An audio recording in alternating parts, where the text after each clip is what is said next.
Traditional welcome everybody, and welcome to this COFSA event on traditional wisdom for conscious food systems. A precious step in a broader journey that the Conscious Food Systems Alliance has started a few months ago to explore how we can bring in the traditional wisdom, the diversity of perspectives that comes from Indigenous peoples and local communities in our work on conscious food systems. So we'll just be taking a little bit of time, inviting our friends in the waiting room to come in.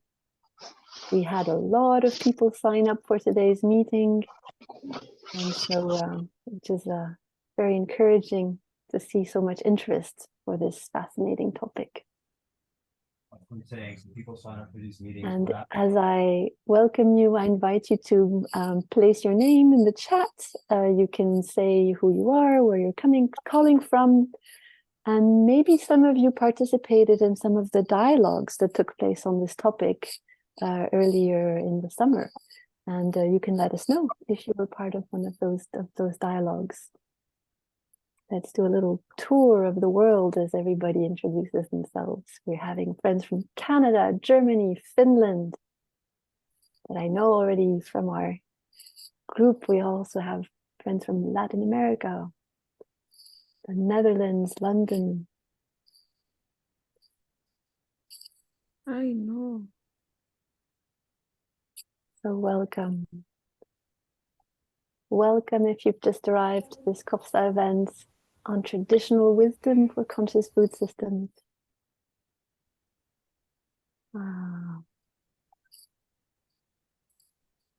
And beautiful, and welcome Sarah Omi. We're very honored that you're with us. Greetings, we'll be hearing from you soon.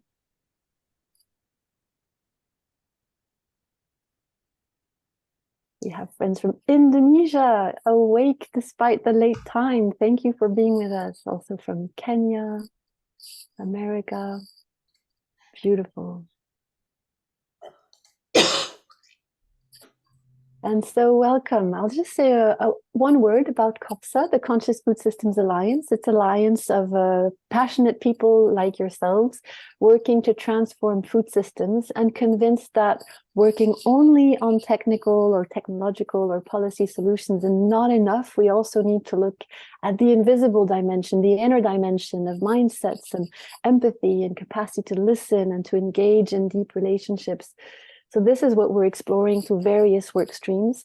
And one of them that is very dear to our hearts is the perspectives that come from various cultures, from traditional wisdoms from around the world, in particular, those of Indigenous communities and local communities in whatever way they wish to identify themselves.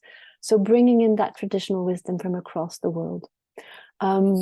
We have organized, thanks to our friend Bernard and Luz, who you will be meeting very shortly, a series of dialogues with Indigenous peoples, representatives of local communities, to explore and to hear mostly, what do conscious food systems mean to them? What is consciousness for them, for these cultures? And how can we bring more to the fore this traditional wisdom that is so essential as we try to make our food systems more sustainable, more equitable, more harmonious with nature, and as an opportunity to rebuild connections within our societies and across our societies. It's been fascinating events, but before we start into our conversations, let us open the space that we are creating together, mindful that so many lands are being connected as we connect to each other. And we are very honored that we have with us Sarah Omi, who can open this space with us, for us. Sarah Omi is joining us from Panama. Maybe I know that is where you're from, Sarah. I don't know if this is where you are presently. And if I may invite you to turn on your video. I cannot yet see you on my screen, but thank you. There you are. I see you. Thank you very much. Welcome. And Sarah is an Indigenous leader of the Embera people. You are the president of the Oof, I'm sorry, I have it in Spanish, not in English. You are the president of the Territorial Women Leaders of Mesoamerica. Thank you. A lawyer, human rights expert, an expert in the rights of indigenous peoples, women, and youth. You've also worked with the organization of Young and Vera and Wunan of Panama. I'm sure many other hats. Please feel free to add to this introduction. I know words may not be enough. And I pass over the floor to you, that you may greet us in the way you feel is most appropriate for our encounter today. And thank you very much for taking the time to be with us. Hola, buenos días. Muchas gracias por el espacio, por la oportunidad que nos permite también de poder conectarnos con todos ustedes.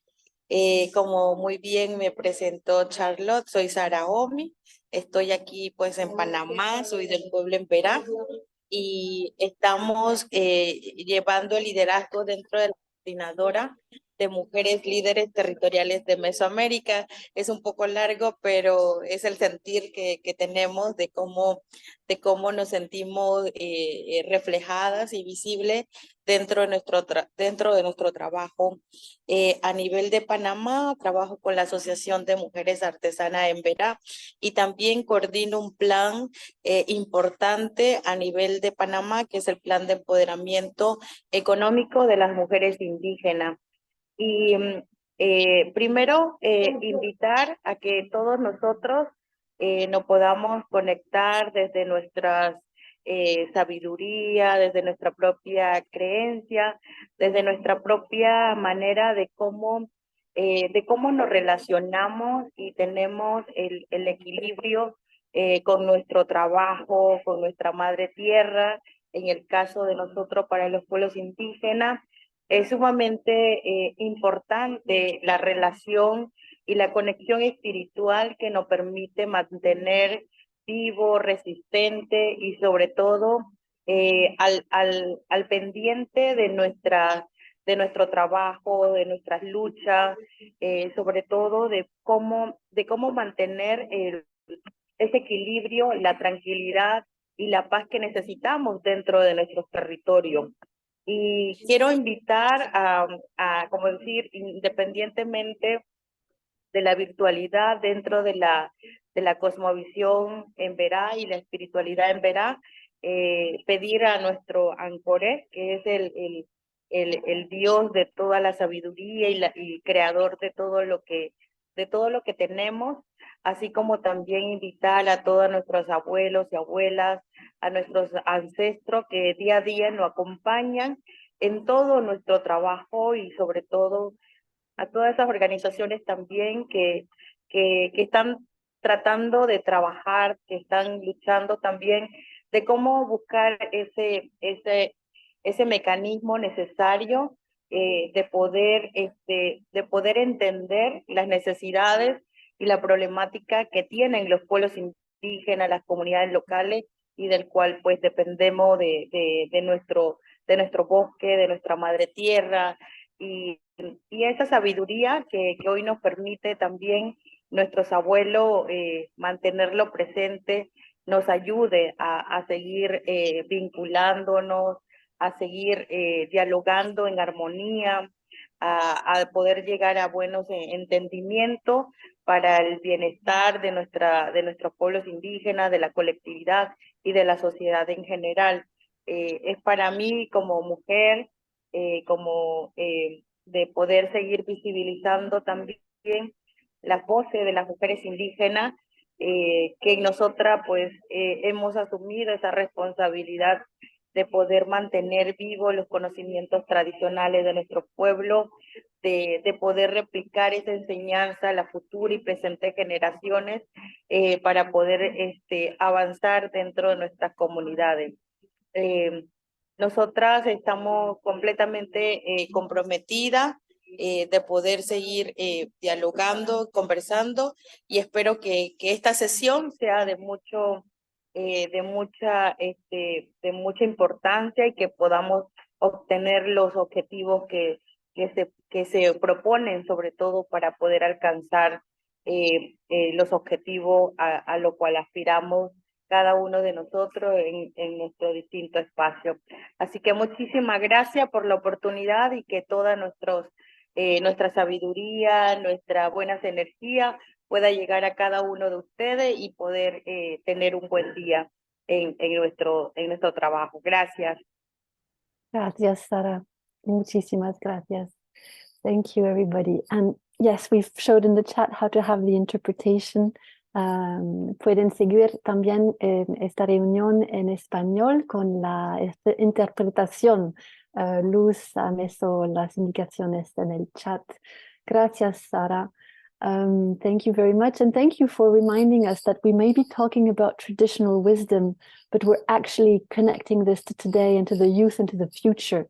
So this is also very much a dialogue about intergenerational transmission of knowledge, of wisdom, and a wisdom that might be coming from millennia, centuries back, but which is constantly being renewed in today's, as we face today's challenges.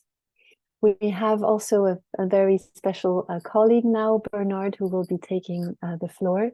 Bernard Guri, welcome, is joining us from Ghana.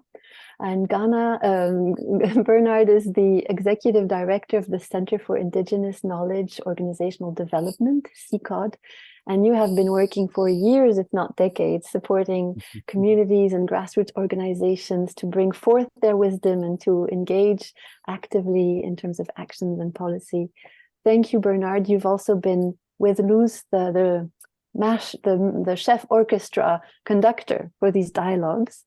And we will now be sharing with us the outcomes of these dialogues. You can share with us the process. And we're very happy that Bernard is our advisor on Indigenous peoples and local communities in the COFSA Secretariat. Bernard, over to you. Yeah, thank you, Sarah.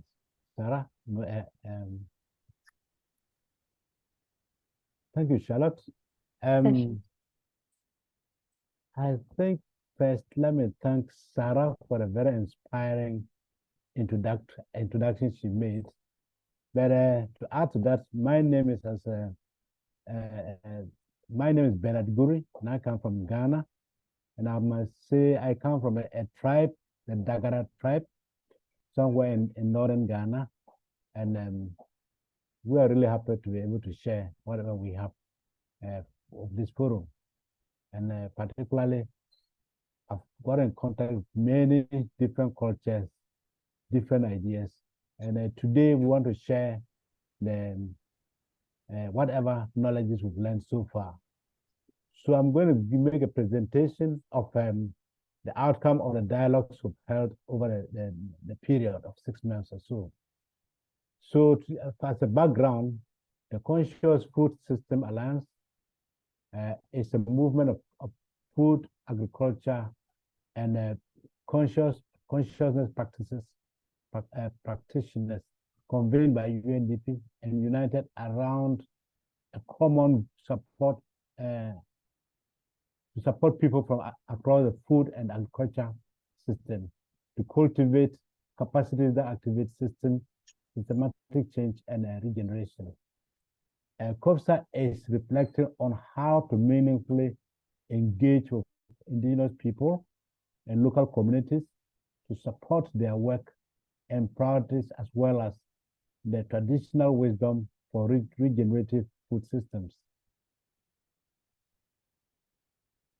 To start with, I'd like to describe a bit the dialogue process, the consultation process that we've done so far. I think we started, as I indicated earlier, this whole process since June this year. And the first activity we had was a kind of information session for all 3 continents that participated. I must mention here, the participants, 30 participants came from Asia, Latin America, and Africa. And the first session was just to give information about the theme for this dialogues. The second, the first dialogue actually was in July. And this first dialogue, the idea was to give opportunity to different indigenous peoples, local people, local communities to come up with their own understanding of what consciousness practitioners of consciousness practices mean for them from the KUFSA angle. So the first one was just to give that exposure, give the opportunity for people to come up with diverse ideas on how they understand the whole KUFSA concepts. And then we then had a second dialogue after that, a following up dialogue to that, where we tried to find out after the understanding on how do they want to engage indigenous people, local communities, and how do they also want to engage with the whole process. And then came out ideas, to see how we could move forward. So based on that, we then had a bilateral discussions apart from the dialogues. We contacted different individuals and organizations that were interested in the concept. We had bilateral discussions, generating a lot of ideas. Now, after that, after generating those ideas, we sat down to piece all that together, to summarize all of it into a kind of concept paper based on the idea that came from that one, which was then something we took forward into the third discussion. And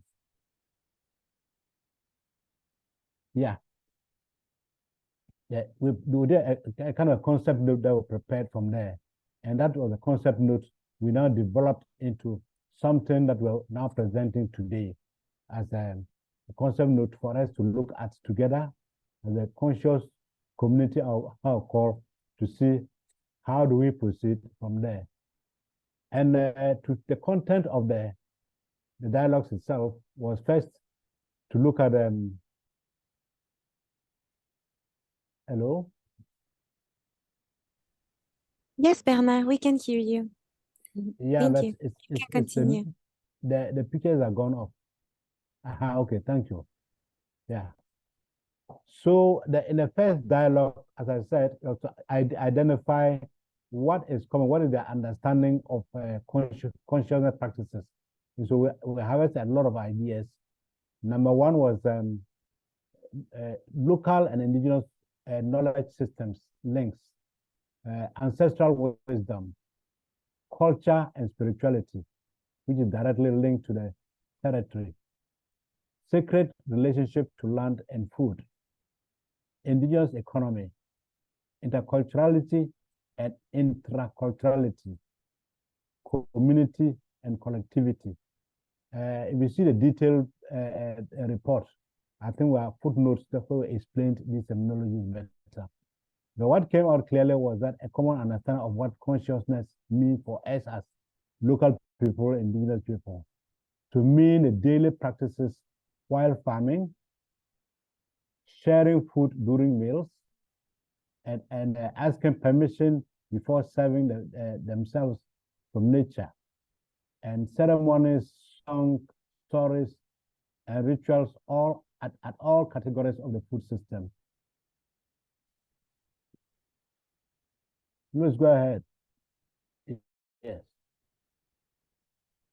And then based on that, we identified the needs, the common interest in the whole idea of consciousness.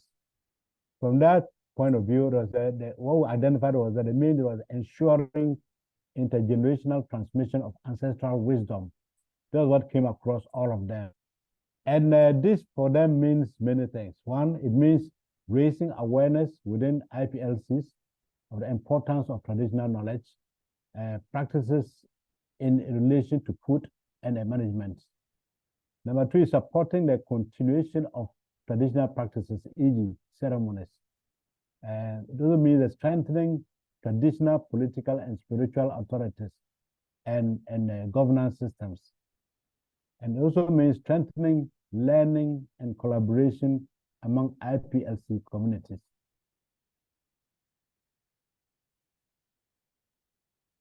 The needs here also means for them collaborating with non-IPLC actors on the KUFSA agenda in an equitable and respectable way. It means rescuing and promoting key terms in IPLC local languages through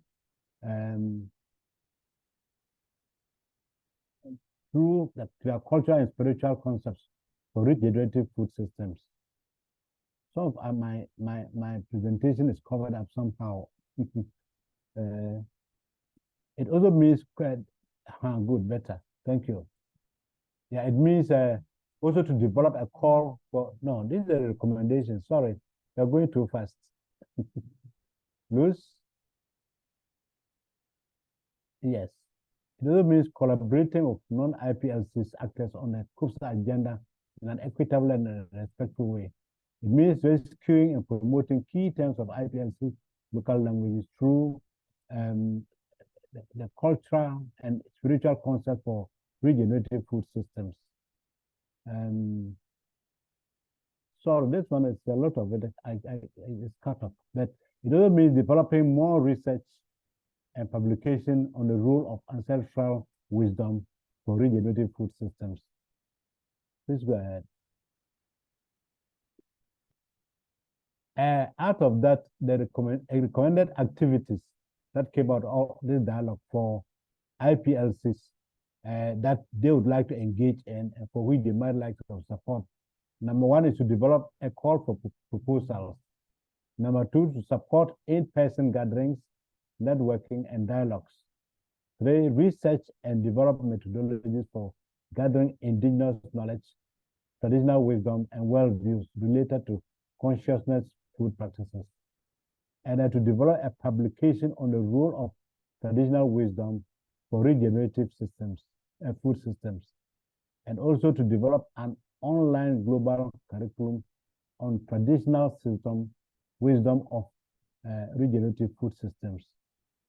So these are some of the recommendations, recommended activities that they would like to see in CUFSA. Yes. Can you go ahead? Yes. Furthermore, they also recommended these activities to support technical assistance from IPLC wisdom keepers and knowledge holders, and then to facilitate immersion programs in IPLCs for food systems stakeholders, and to develop wisdom cards, which is my pet, what I love most, to develop wisdom cards from indigenous knowledge holders, which gives personal inspiration, but also to groups, to support an agenda for the legal recognition of traditional knowledges and practices, and to support research on this agenda and integrate IPLC existing researches into an online library.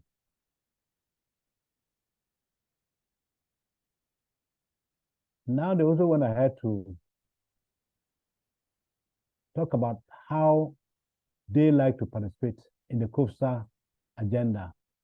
And the first is developing strategic partnerships for IPLC organizations to lead and develop the implementation of CUFSA-related activities in relation to IPLCs and traditional wisdom, e.g., integrating CUFSA approach in AMPPB, that is the Mesoamerican and Traditional Fund, finding a particular partner for implementing a call for proposals, etc. That is how they would like to engage. And then also to have IPLCs represented in the CUFSA Inner Council and the CUFSA Secretariats, and then to compensate IPLC experts for their collaboration with CUFSA. And they also think to ensure translation in Spanish on main CUFSA events and resources, and to have an online space for CUFSA IPLC members to meet and collaborate, particularly for researchers.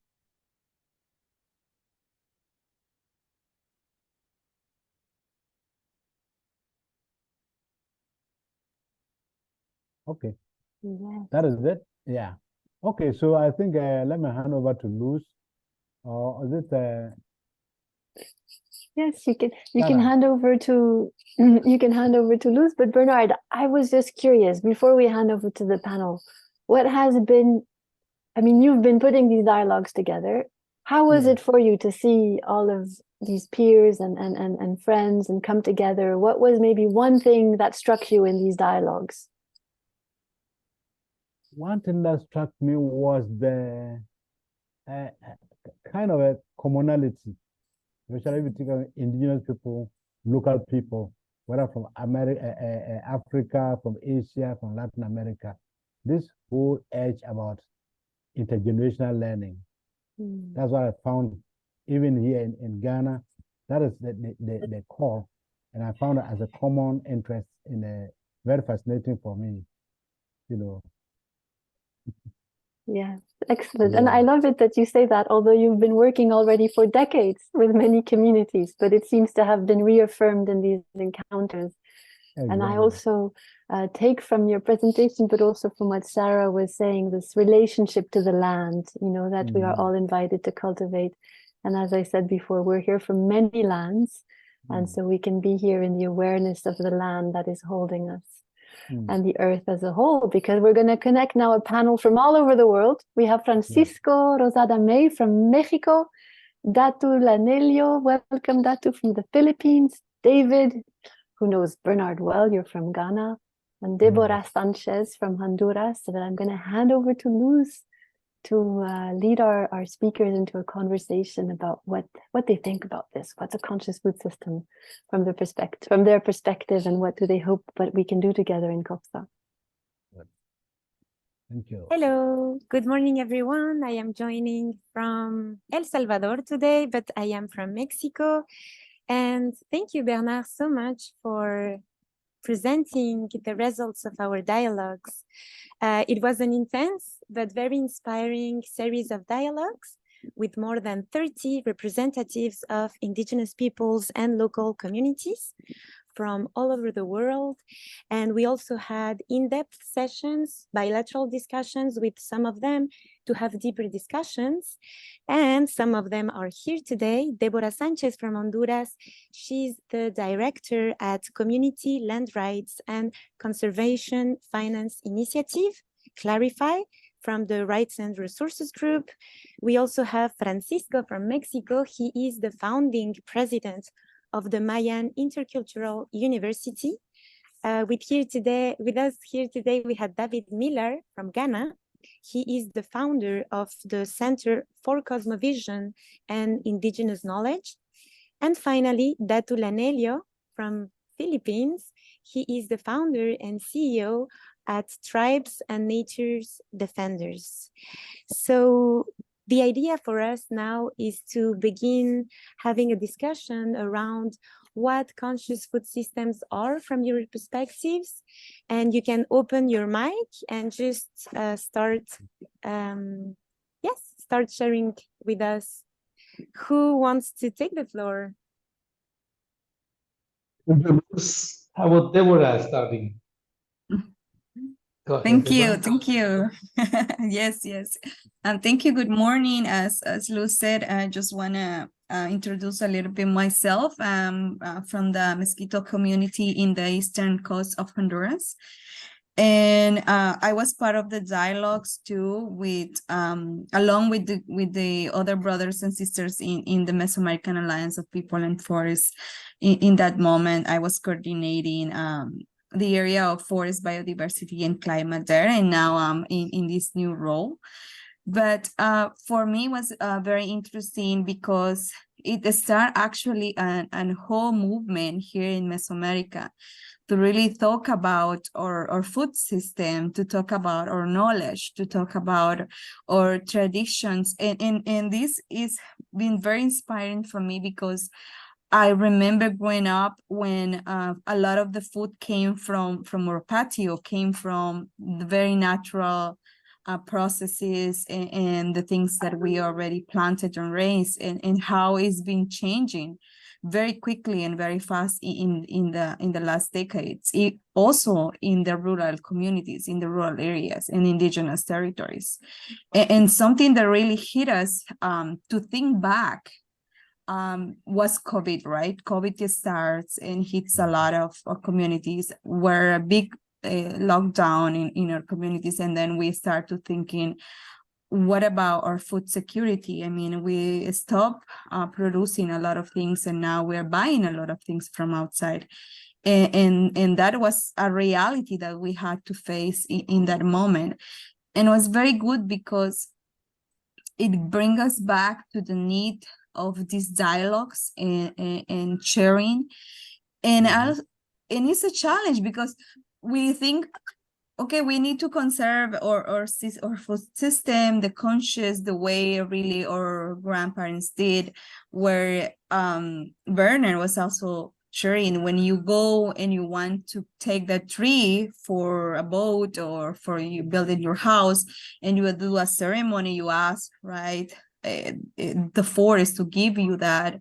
And it's a whole ceremonial thing with your community, and actually shares a lot of that wisdom. But right now is going back to our root and to our practices.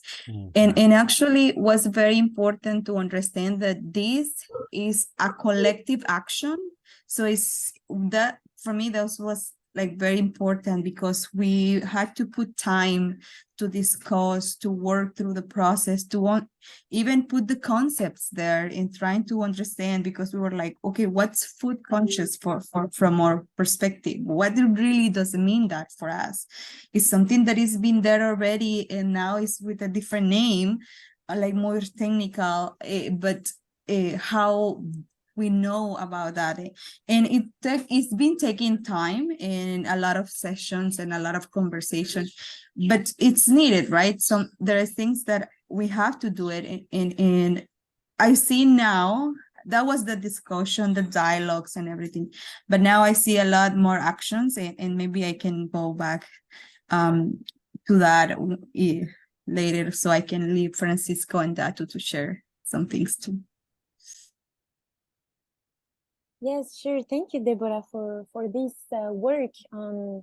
For you, you have done a systematization, right, about the methodology on how to gather this knowledge, and you have presented that methodology in the Indigenous Climate Week last month. So it's very interesting that you're actually working towards that systematization, and also mediation of the concepts that Indigenous peoples and local communities use. In that line, Datu, during the dialogues over the summer, you were talking about the fact that while we have land, when we have land, we are able to have the belief and the health. Can you expand a little bit more on that, please? Yeah, good evening to all. I'm very glad. Good evening to Deborah and Francisco and all the participants. So I am very glad to share with you that about our traditional wisdom, traditional ecological knowledge here in Southern Philippines. I belong to the Gaonan tribe, one of the tribal chief. So I am talking now about the three what we are believing, the three aims: the magic, the mystery, and miracle. So those are what we are believing here, and part of it is like the early warning, the emergency response, and the behavioral change within the tribal communities. So for that, in our conscious system, like agri is meaning farming, and in the connection with the culture. So farming with culture is that's the traditional knowledge that we have. So before, according to one of our elders, say that when you hear about the lightning and thunderclaps, so there is mushroom. See, So of course you can identify that tomorrow we have a food, the mushroom, because the thunderclaps and the lightning combined, then you can find it outside your house and you can see the mushroom. So those what we call the fungi, so being triggered by this lightning as part of the nature and the thunderclaps. So according to my father, tomorrow you have to find this mushroom, and of course we have that. That is a food system that we have, and that and now when we are going to start planting, so we need to identify. We need to read first the tribal astronomy. So we need to read the formation of the stars, the what we call the constellation. So for example, we can see what part of it that this time is farming time, January. So clearing time. So after that, we are going to wait another 1 month. Then we are going to see the sky, another formation of the stars. Planting time. So that is, I cannot name the stars, but we know that. And after that, harvest time. So the problem now is like after planting, so we need to identify like, of course, there's what we call the insects coming attack during that time. So what are those early warning? So there is early warnings that we have to identify. So the early warnings are those like when you hear the sound of the bird, like the salaksak, that's the bird salaksak. When you hear that, then that's the time that, oh, dry season. Oh my God! So dry season. So you are planting that native rice. You prepare the land, planting. Then you hear the early warnings of the bird that say that you hear the sound. So the elders are worried about this is dry season. So that is the cycle of. But when you hear about another bird that the sound of another bird. So this is what we call rainy season.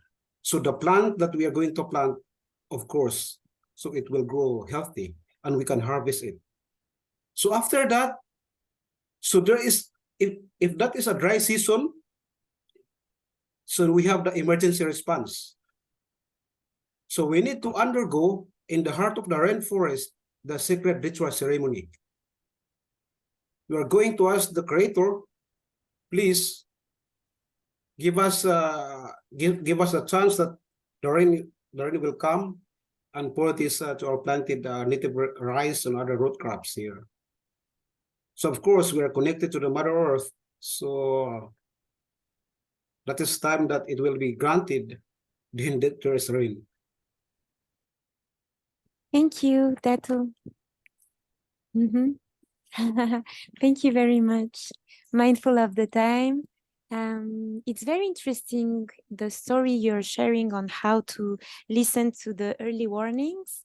In this case, the bird song announcing that the dry season is coming. Yes, And this brings back to the question of how do we translate and mediate these concepts, these notions into more westernized minds, Occidental minds, who might not be as connected with the heart, and with the spirituality of that. And I invite Francisco, who during the summer you shed light on the importance of intra and interculturality. Could you please tell us more about that? Thank you, everybody. It's a lot, Bernard, and Datu, Deborah, and David in this discussion. My name is Francisco Rosado May. I'm from the Yucatec Maya people, and I come from the academia. That's my background as a context of my contributions into these discussions.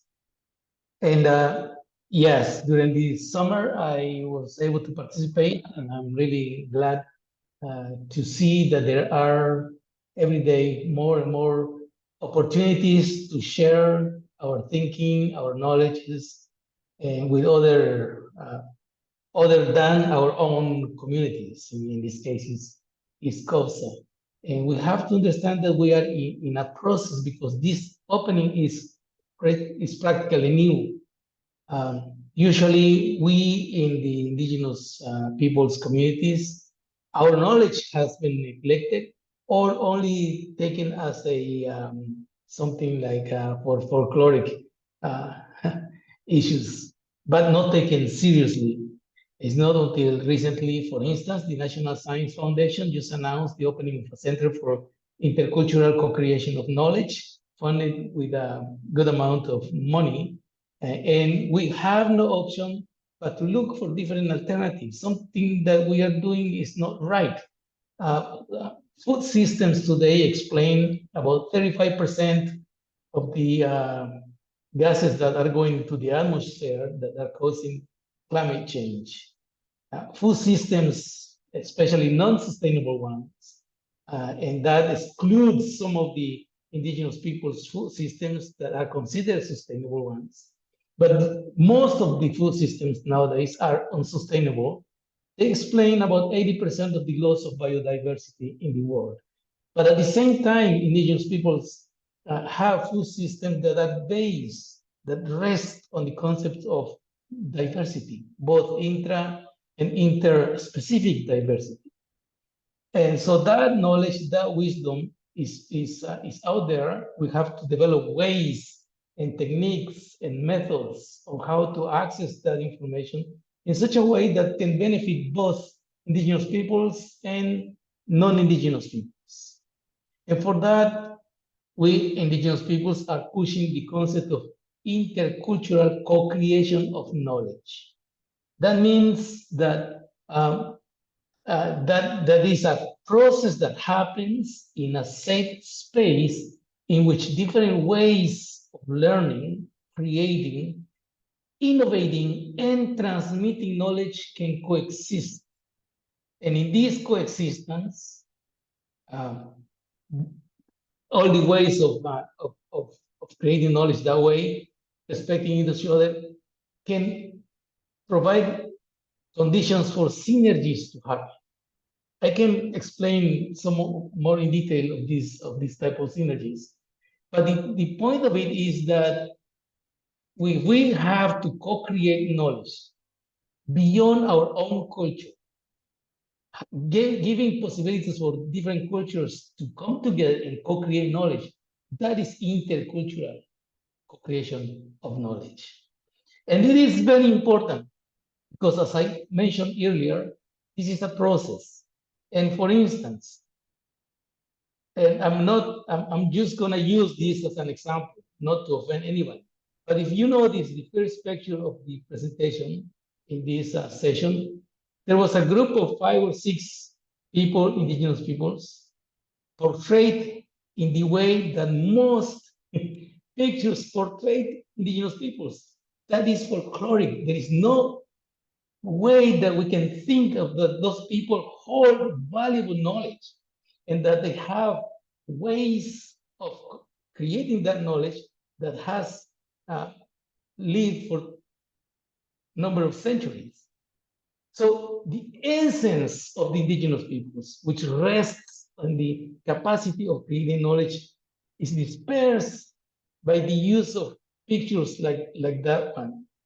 Let's change our mind, see indigenous peoples as a source of knowledge that has stood, that has been through time, through millennia actually, and that has created sustainable food systems nowadays present in many parts of the world, but reducing the number of it and constraining the number of people who hold that knowledge.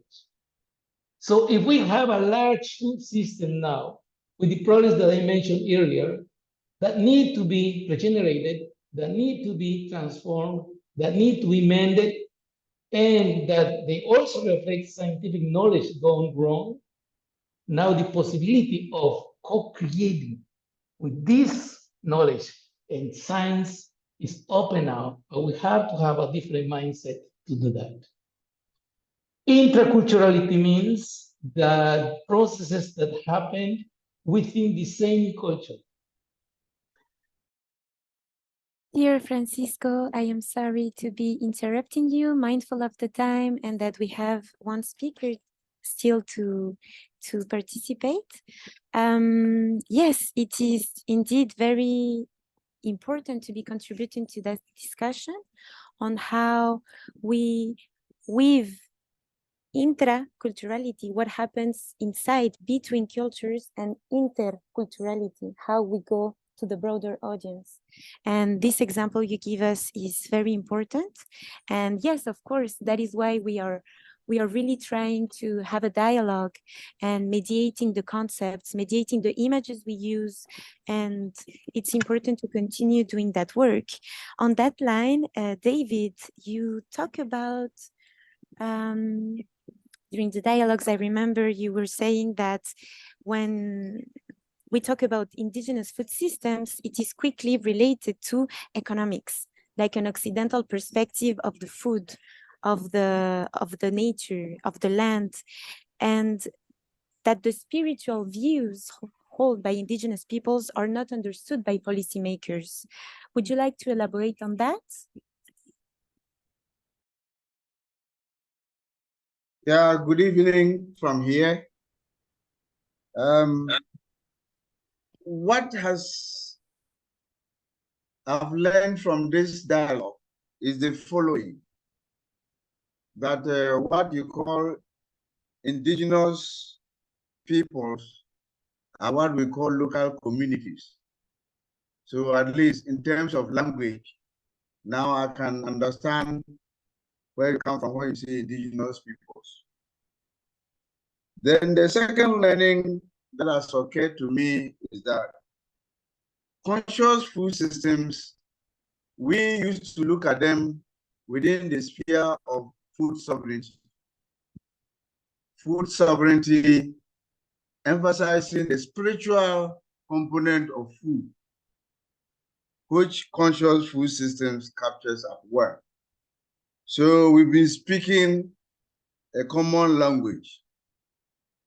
The issue of rituals has also been common, except that in Africa, rituals are not a commonplace. They are not open air.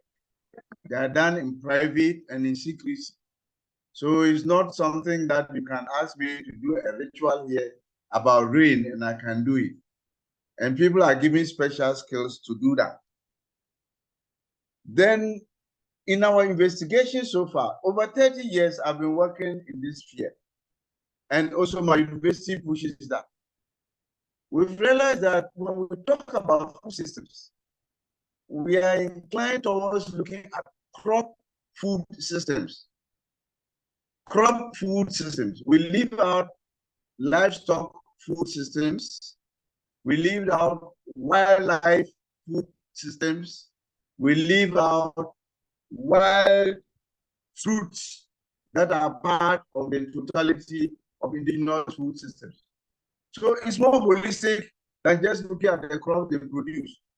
Because they have crops, they have animals, they have wildlife, they have wild fruits, and all are brought to bear in the food network.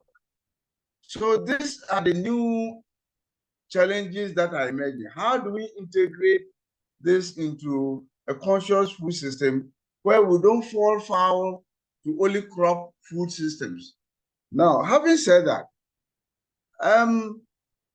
I come back to the main issue you raised. My problem is that it's not an issue of economics, and it's not an issue of feeding the multitude or feeding the cities. I doubt whether conscious food systems, for that matter, food sovereignty, can really address the international dimensions of food economy and food sustainability of large populations and growing cities, because their functions are more specialized, linking into spirituality. And I think that in order to harness this, the challenge is to build a broad network of professionals, practitioners, and local people that is indigenous people, in such a manner that there will be a voice to be heard, not necessarily a voice to address the full needs of the world, but a voice to be heard because they have this special niche to cover. For me, that's what I even missed from the recommendations. How do we liberate this multi-stakeholder platform in a holistic manner that they can also advocate their positions, not necessarily addressing the bigger agenda of world food crisis? This is where I'll stop for the meantime. Thank you very much, David. This is very attuned indeed. You mentioned multi-stakeholder platforms, the importance of having a broad network of practitioners. And that is what is intended here today, is just the launching session of a collective inquiry on this topic of conscious food systems. So we have many participants today. We are growing this network, and we hope to be continuing this important agenda.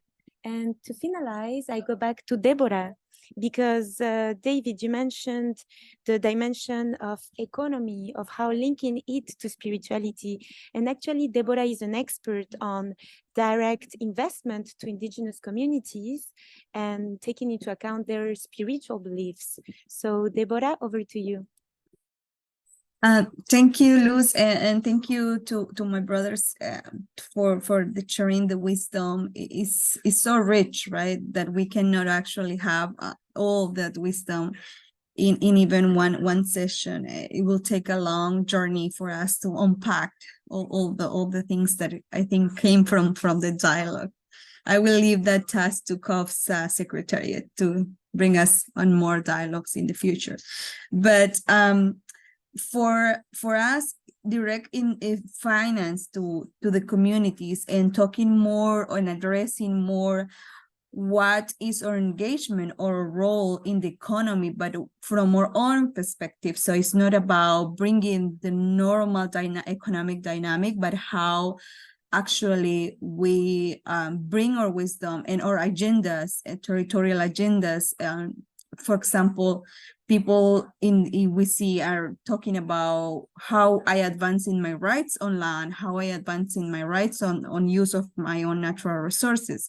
And now every day we see there is more and more pressure on our resources because of the climate agenda, because of the economic, because of the loss and damage, because we live and we have been steward of the best lands on the world in terms of sustainability, in terms of biodiversity.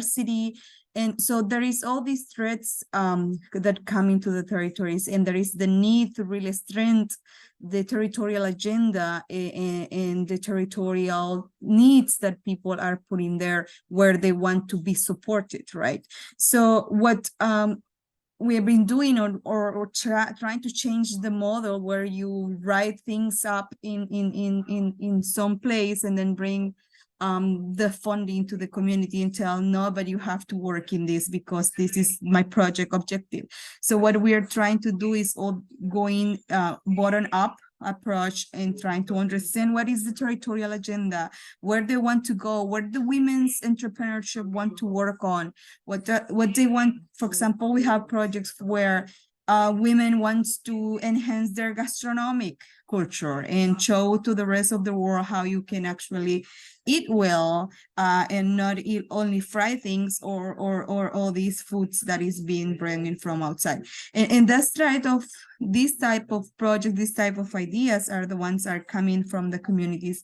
And then what we are trying to do is having these ideas, having these agendas being heard, consultation with people in the territories, and then bringing donors to match these needs through funding. So trying to actually do the double work to educate donors also in the community that we need to start shifting all the way has funding has been coming to the communities, because until now we see that there is a lot of requirements, there is a lot of things that are putting on the funds and they're putting on the communities to be doing that they don't want to do. And right now the things with all the climate change the damage, these all things. We don't have time to waste our time in things that are not coming from the community, and things that we know are not going to work at the community level, and things that we are not actually raising as a community. Oui. Can you mute yourself, please, participants? Thank you very much. Deborah, that was a hard cut. I'm really sorry. Thank you very much for all those words that you say. We will surely continue looking at your work and trying to weave it together in the Conscious Food Systems Alliance and beyond. So now I hand over the floor to Charlotte, and we are going to go into breakout rooms to go into deeper discussions with the participants. And yes, over to you. Thank you. Thank you very much to all the speakers, and thank you for weaving beautifully the opportunities from learning for each other, and Datu for bringing in the learning from the land. And I loved, Deborah, as you were concluding on listening to the communities and to the territories and the territory itself, of course. And so this is, I imagine many of you must be bustling with thoughts and ideas and maybe a desire to share. I'm tempted to invite all of us to go straight into group discussions. Maybe you have questions for some of our speakers. I invite you to share your question in the group, and we'll have a time for exchange after this group exchange, so that we can bring back the questions or the remarks into the plenary and have a more of an exchange altogether. I hope all of that is okay with you. We have a beautiful team of facilitators ready to roll, and Noemi has prepared the breakout groups. And so in that space, we'll invite you to be reflecting. Sorry, can I have the slide back with the questions? I don't remember off the top of my head. Thank you very much, Luz. What are you hearing, and what is important for you in these perspectives? And you might find that maybe you don't identify yourself as an Indigenous person. I know I've been a nomad my whole life, and I'm grounding here now in rural areas of France, but a lot of those words spoke to me and inspire me. So this is really a discussion for all of us, but also reflecting on what our speakers shared. How can COFSA create a space, a safe space for this cross-cultural knowledge sharing, a sharing that is not extractive, and a sharing that is respectful, that is dynamic, and it is geared also towards action and investing in the right places, and listening to the land, to the communities. So with that, you're going to be zapped into Zoom rooms. If you have any problem, Noemi will be here in the plenary. If you find yourself in a room speaking another language than your own, because there are two rooms, I think several rooms in Spanish and others in English. If you're in the wrong room, you can come back in plenary and we'll reassign you to a group. And if you have any question, just write it in the chat, or you can tell it to your facilitator who will relay it to us. We have a little WhatsApp group going on. With that, Noemi, you can please send us in our groups. Thank you all.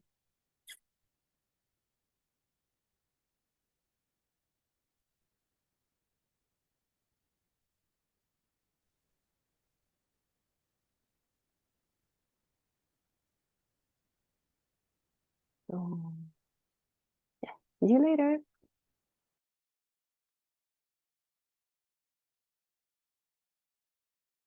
Actually, Noemi, can you put Tobias in an English room, maybe? Room 7, what language is it? Spanish? They are all English apart from the last one, 13. Can you put So you me want to in go to, yeah, you can go to 13. Tobias is more comfortable in English, yes. Okay. And Maria. So Maybe because not many, you explain and I go. Okay, sorry. Sorry, just wondering, then I join group 1? Yeah, please. Yeah. All right. Please join the room, clicking on the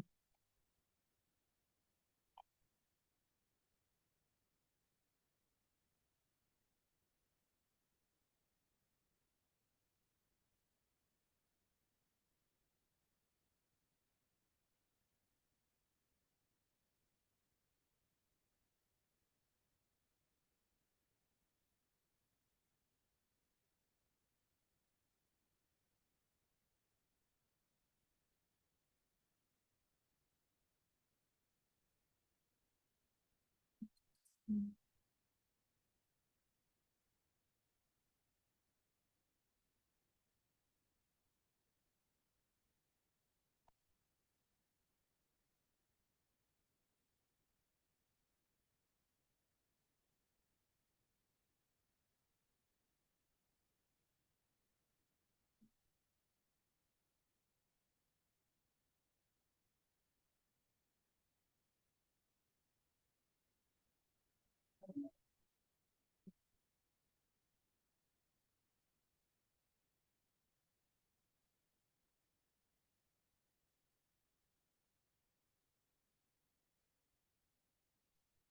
we're doing breakout rooms. So if you wanna go into rooms, you just need to click join the room.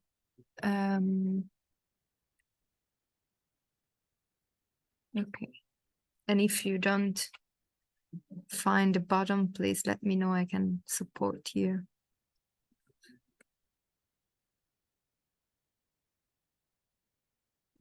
So me and Willie Freeman normally should change group, I think.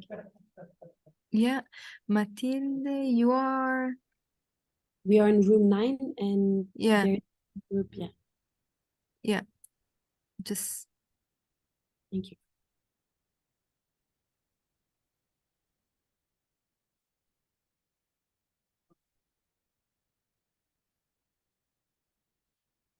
Tasila.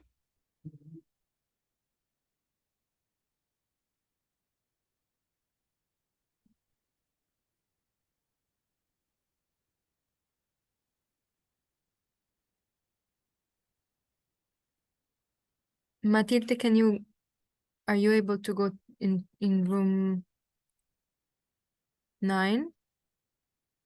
Yes, but I think we were supposed to be reaffected to another room because we were only 3 and there was another group with only 3 people as well.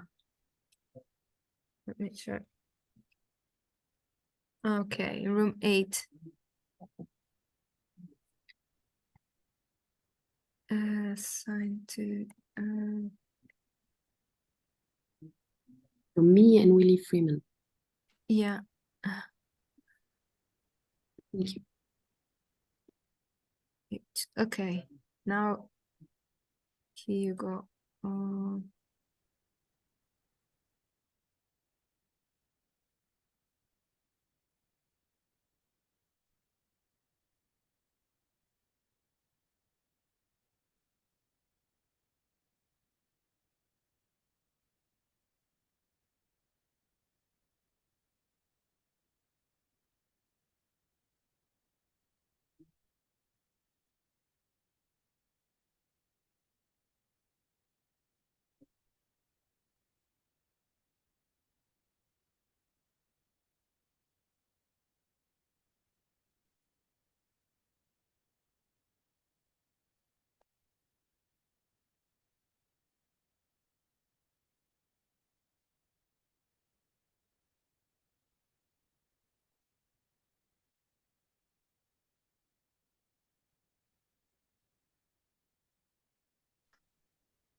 Tasila.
lo estoy diciendo y tú no me haces caso. Vente para acá.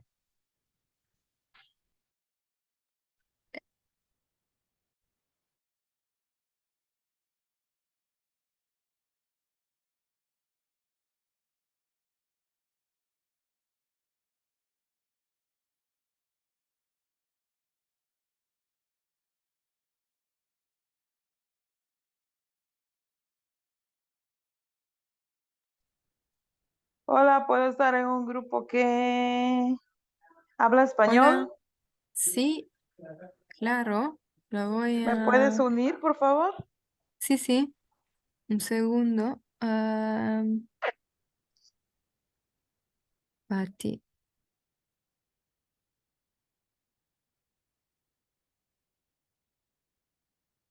Perfecto, ahora puedes ir al grupo 1. Pati, ¿Puedes unirme otra vez? No. y la invité. Usted tiene que clicar en el botón. ¿Dónde está? ¿Dónde está? Pero no me sale. ¿Y ahora? Hoy sí. Perfecto.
Hello.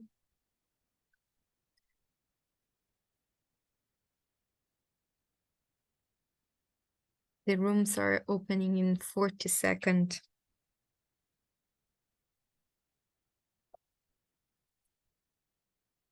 Just wait.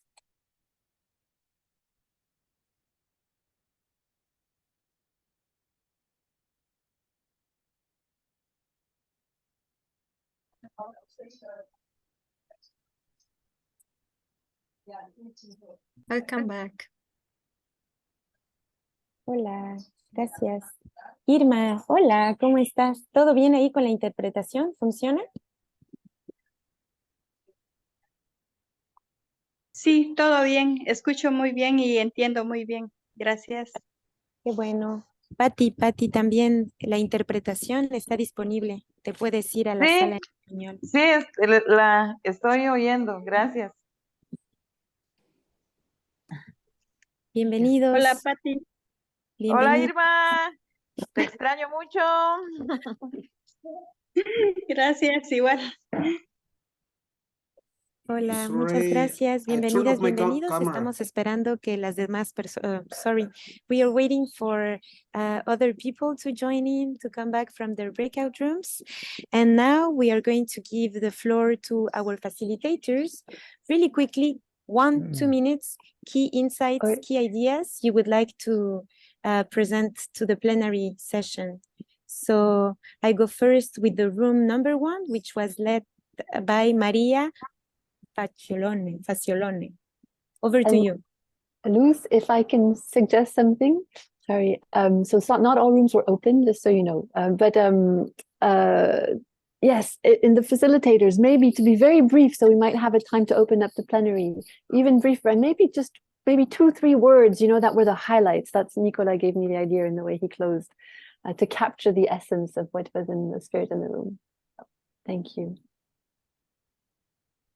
Thank you so much. Actually, our group was led by Gabriela Barrientos, so I'll give her the floor. Okay, so 1 or 2 words, right? We talk about generational renovation, that it's a problem now within our communities in Mexico, en el Golfo, en el sur de Chiapas y en Petén, ¿no? O sea, de cómo compartimos todas estas problemáticas juntos y pues que también tiene, así como el problema es colectivo, pues consideramos que también las soluciones deberían ser colectivas y entre muchas otras cosas más que logramos compartirnos. Muchas gracias. Beautiful. Thank you. So who's in group 2?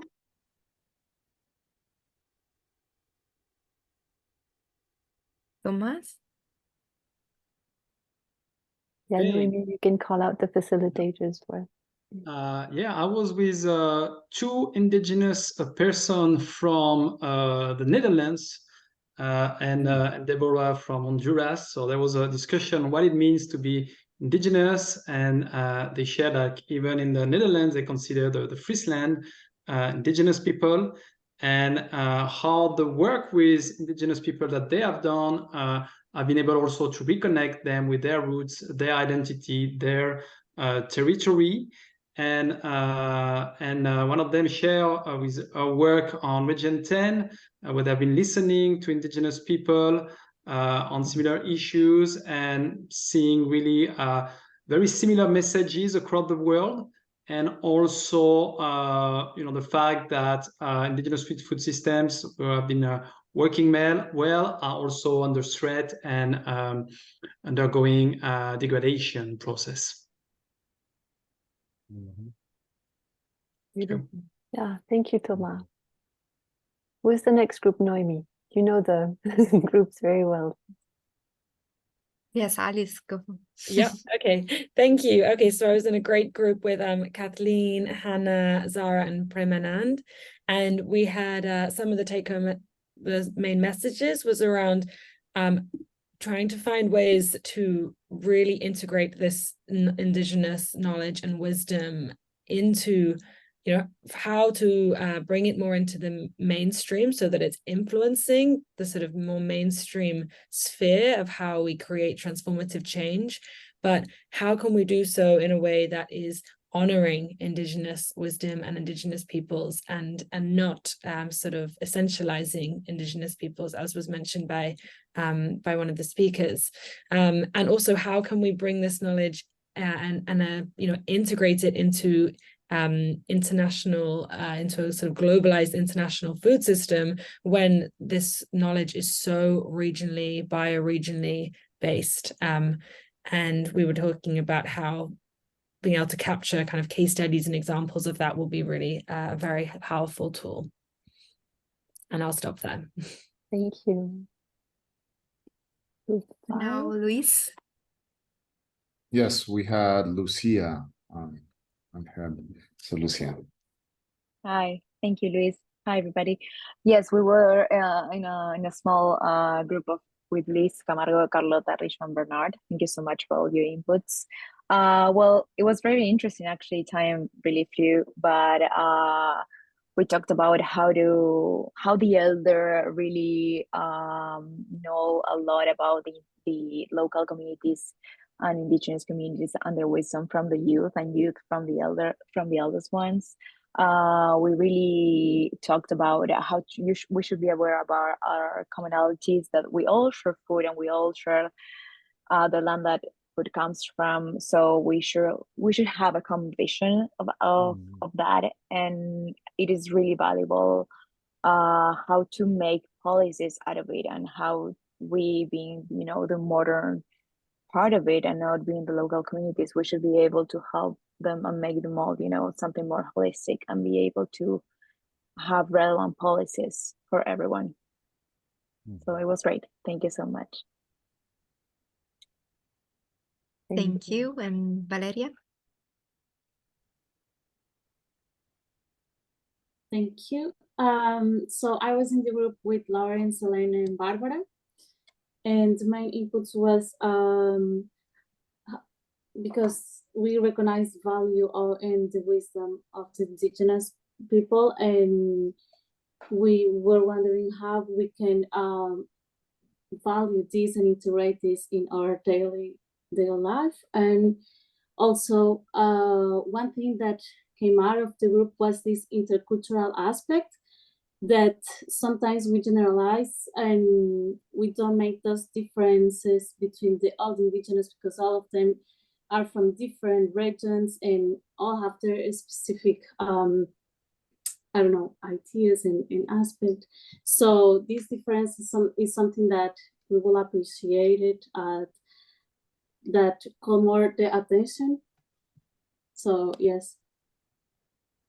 Over Thanks. to Luz. And over to Luz. Hello, so happy to see many young women here leading the floor.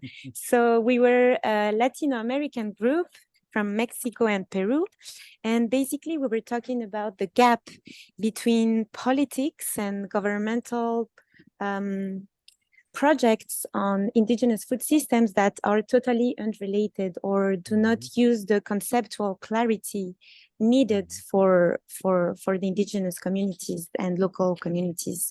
And the importance of, for instance, in Mexico, huertos familiares, family gardens, but we have the example of Europe of having community gardens. So how do we weave both in practice, not only methodologically, not only, in research, but how do we do it concretely with the hands in the soil?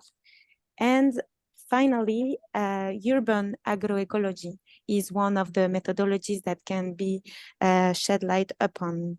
And finally, Basilio, with working with the Agroecology Fund in Yucatan to strengthen indigenous food systems in the region and doing it as clear as possible to capture the local dynamics. Thank you. Great. And then we have Dan. Hi there.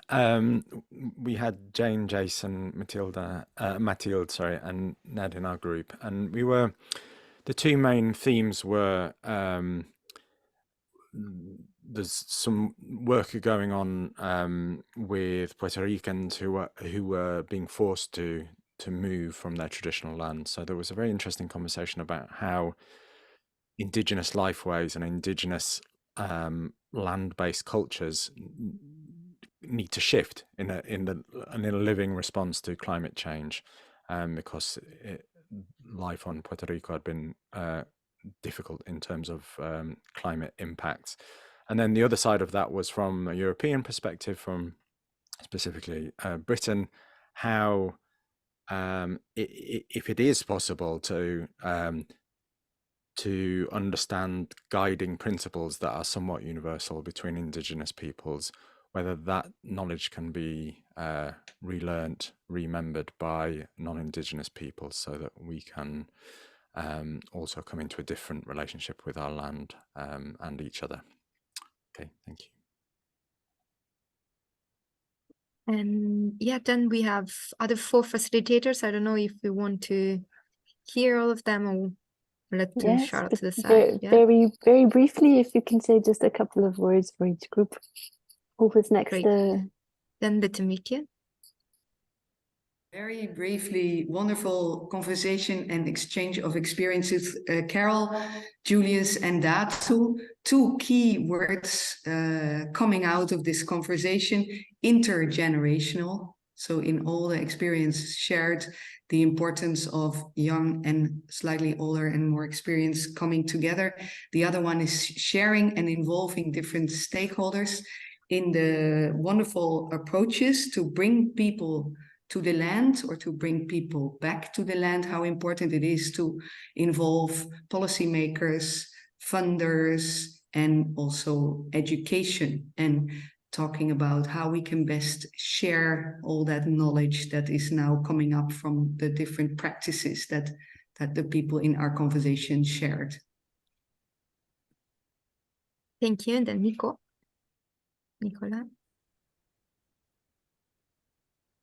Yes, we had a beautiful discussion with Tatiana, Carl, and Nicole from Germany, from Chiapas.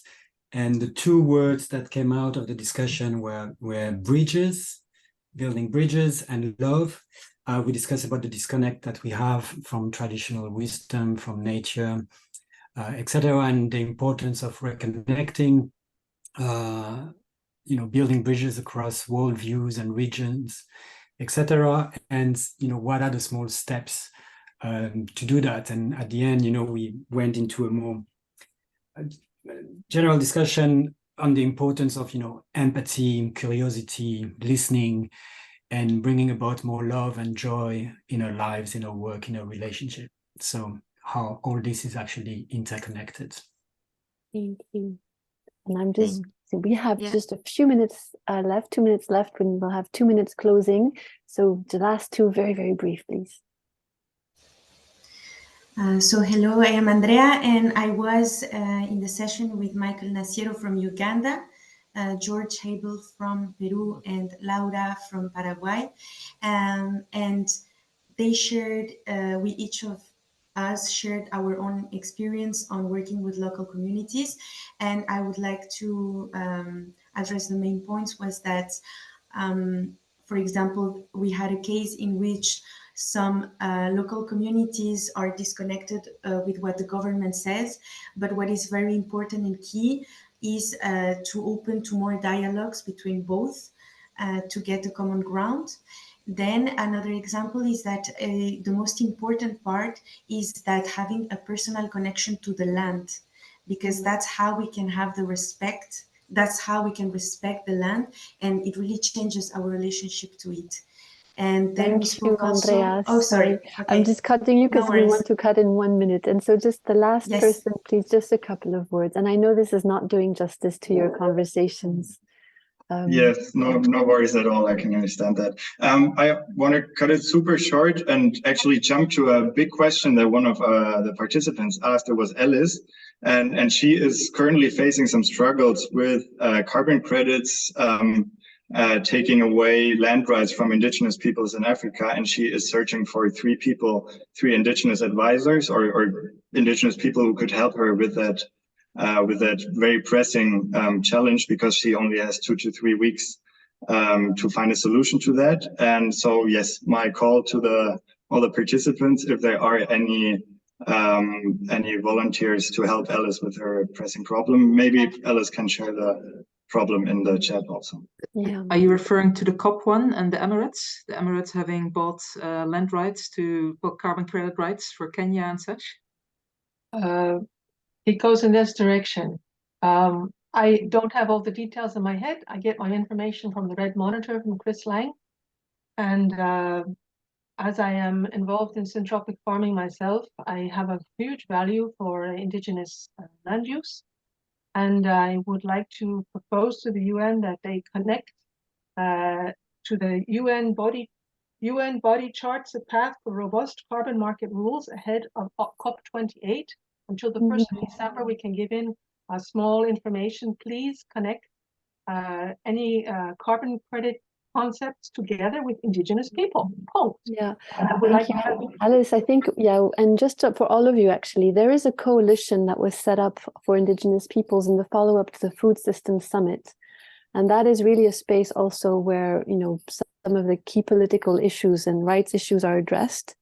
And that is also definitely a space you all might be interested to connect to, because it's true in COFSA, it is a little bit more focused on the dimension of what we call consciousness practices, or the reconnecting to the land, or those dimensions of traditional wisdom. But there are spaces where really the rights issues, the political challenges are really being addressed very directly and with a big coalition. And I think maybe Luz, you can put maybe a website or for the coalition, because that is also another space. I'm very sorry, we've already gone over time. And this is the beginning of a conversation. We've heard the need to connect and share and share this wisdom. And so Bernard, would you like to just say very quick impressions from this? I know I feel frustrated. If you feel frustrated, I know I feel frustrated because it was too cut up and short. But what did you get out of this? And then Thomas will tell us how we next convene and where we take it from here. Thank you, Bernard.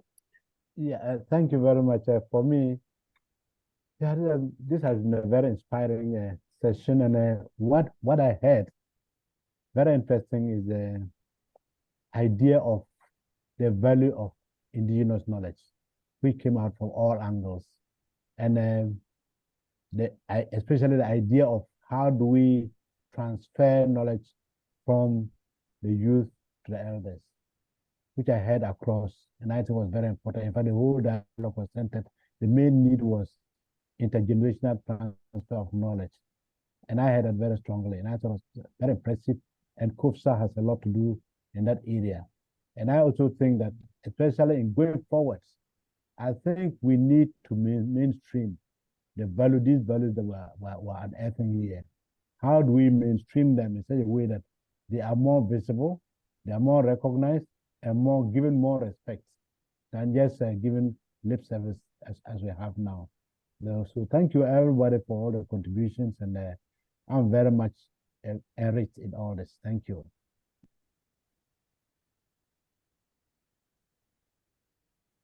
Thomas, who is the manager of the Secretariat, Thomas, the lead advisor for the Secretariat of COFSA. Where do we go from here?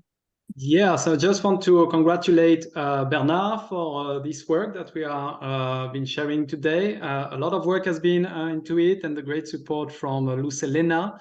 And yes, it's just the beginning. We'll have other sessions to dive into what it means in practice, go into case studies, etc.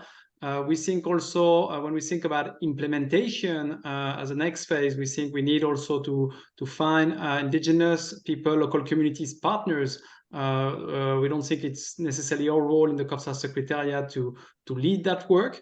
So we'll be looking to get in touch with you. Please feel free to reach out to us to discuss, what role you would like to play into this work.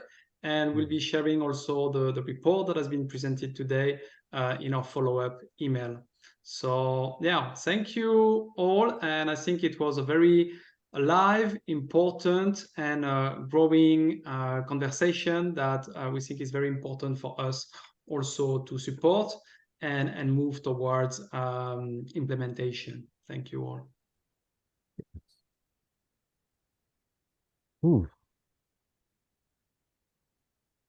Thank you very much. And thank you, and Alice and others. I've put in the chat some of those links to the more political work on Indigenous peoples in food systems that you might be interested to connect. But definitely we'll keep the conversation going, and do stay in touch with us, sign up with our newsletter and join our events. There are also spaces for you to connect amongst each other and take the adventure forward in your own spaces. Thanks a lot for your time, and thanks to our great speakers, and to all Luz and everybody, Noemi and all the facilitators who made it possible. Thank you. Bye. Thank you, everyone. Bye. Bye. Thank you. Bye-bye. Bye-bye.